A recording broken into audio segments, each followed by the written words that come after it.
13 years old, shot and killed this weekend while trying to carjack an off-duty federal security officer. Today, the child's middle school principal described Bernard Tony as smart, funny, and talented. But we also learned he is no stranger to police. This Saturday was not the first time he was accused of stealing cars. News 4's Darcy Spencer has the new developments. It was here on D Street Northwest, outside an office building, that 13-year-old Bernard Tony Jr. was shot and killed when he allegedly tried to carjack an off-duty federal security officer. It was around 10 Saturday night. Police say the officer was sitting in his car waiting for a shift to start when two juveniles told him to get out. According to the report, one of the teens had his hand in his front waistband pocket as if he had a handgun. And as he was complying, the officer pulled a gun and shot Tony in the chest. A second juvenile ran away.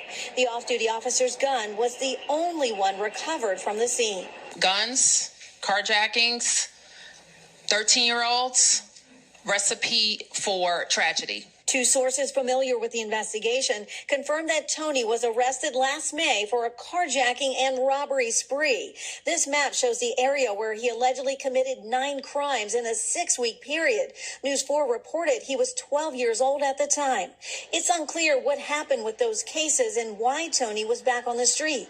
In a one-on-one interview, Chief Pamela Smith told News 4 she wanted to be sensitive to the teen's parents and classmates. He was known to the Metropolitan Police Department, and it's just unfortunate that this particular incident happened on Saturday night. Tony was a 7th grader at Kelly Miller Middle School in Northeast D.C. We could see police presence at the school today. Counseling services were also being offered to students. The school principal sent a letter to parents saying Tony was a smart and talented student.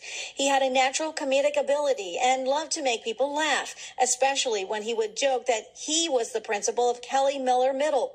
Bernard also loved to play basketball and spend his free time on the court with his friends. DC's crime crisis was the subject of a council committee meeting earlier in the day.